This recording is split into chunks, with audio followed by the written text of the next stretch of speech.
ورتل القرآن ترتيلا. السلام عليكم ورحمة الله. الحمد لله رب العالمين والعاقبة للمتقين ولا عدوان إلا على الظالمين.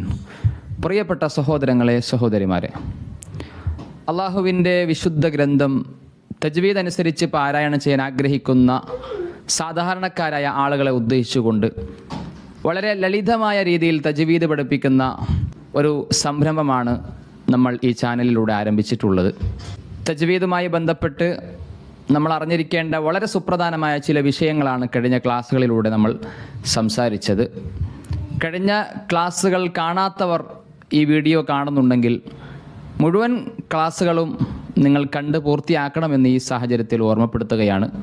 ഇതൊരു തുടർ പഠന സംരംഭമായതുകൊണ്ട് തന്നെ ഓരോ ക്ലാസ്സുകളും കൃത്യമായി കേട്ടുപോയാൽ മാത്രമേ വിഷയം പൂർണ്ണമായി നമുക്ക് മനസ്സിലാവുകയുള്ളൂ. എന്നതുകൊണ്ട് തന്നെ ഒരു ക്ലാസ്സും മിസ്സാവാതെ എല്ലാ ക്ലാസ്സുകളും കൃത്യസമയത്ത് കേട്ട് മനസ്സിലാക്കി പോകണമെന്ന് സ്നേഹത്തോടു കൂടി ഓർമ്മപ്പെടുത്തുകയാണ്. ഇന്ന് നമ്മൾ സംസാരിക്കുന്നത് തജ്വീദ് പഠിക്കാൻ ആഗ്രഹമുണ്ട്, ഒരുപാട് ശ്രമിക്കുന്നുണ്ട്, ക്ലാസ്സുകളൊക്കെ ശ്രദ്ധിക്കുന്നുണ്ട്, എന്നാൽ പോലും നിയമങ്ങൾ മനസ്സിലാക്കാൻ സാധിക്കുന്നില്ല. ഇനി നിയമങ്ങൾ മനസ്സിലായാൽ തന്നെ ആ നിയമങ്ങൾ അനുസരിച്ചുകൊണ്ട് പാരായണം ചെയ്യാൻ കഴിയുന്നില്ല.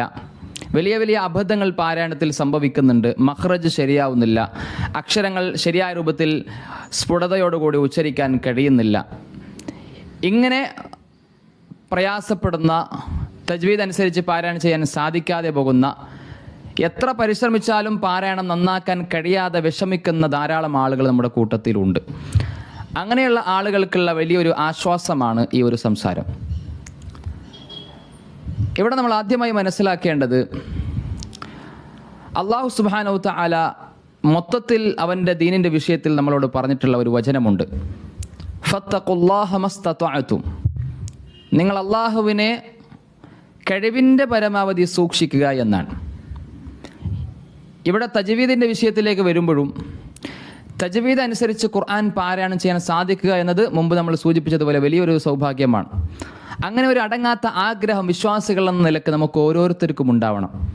ശരിയായ രൂപത്തിൽ ഖുർആൻ പാരായണം ചെയ്യാൻ എനിക്ക് സാധിക്കണമെന്നൊരു അടങ്ങാത്ത ആഗ്രഹം നമ്മുടെ മനസ്സിൽ ഉണ്ടാവണം.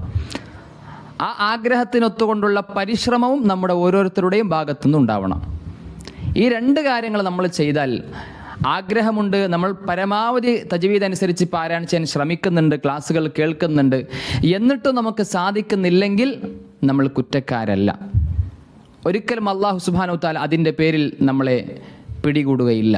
അതാണ് അല്ലാഹു പറഞ്ഞത്, ഫത്തഖുല്ലാഹ മസ്തതഅതും, നിങ്ങൾ അല്ലാഹുവിനെ കഴിവിൻ്റെ പരമാവധി സൂക്ഷിക്കണമെന്നാണ്. നമുക്ക് കഴിയാത്തത് അല്ലാഹു നമ്മുടെ മേൽ അടിച്ചേൽപ്പിക്കുന്നില്ല. എല്ലാ വിഷയത്തിലും അങ്ങനെ തന്നെയാണ്, ഇവിടെ ഈ വിഷയത്തിലും അങ്ങനെ തന്നെയാണ്. നമ്മൾ ഓരോരുത്തരും നമ്മളാൽ കഴിയുന്ന രൂപത്തിൽ ശ്രമിക്കുക എന്നതാണ് നമ്മുടെ മേൽ ബാധ്യതയായിട്ടുള്ളത്.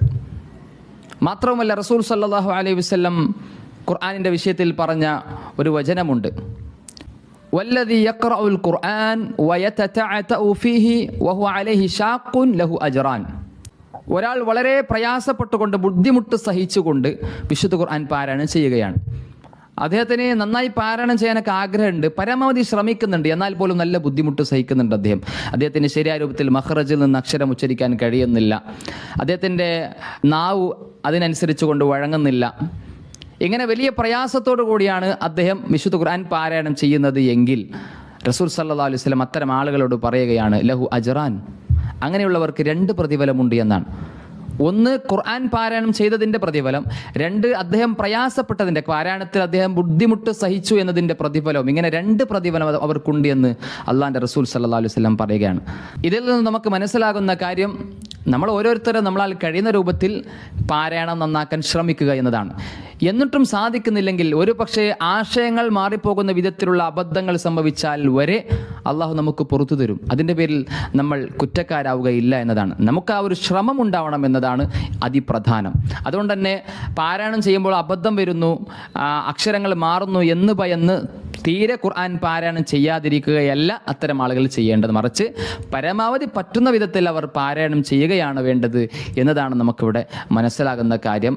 അല്ലാഹു സുബ്ഹാനഹു തആല തജ്വീദ് നിയമങ്ങളൊക്കെ മനസ്സിലാക്കി അത് പകർത്തിക്കൊണ്ട് ഖുർആൻ പാരായണം ചെയ്യുന്ന, അതിന് സാധിക്കുന്ന അത്തരം ആളുകളിൽ അല്ലാഹു നമ്മെ ഉൾപ്പെടുത്തി അനുഗ്രഹിക്കുമാറാവട്ടെ. അസ്സലാമു അലൈക്കും വറഹ്മത്തുള്ളാഹി വബറകാതുഹു.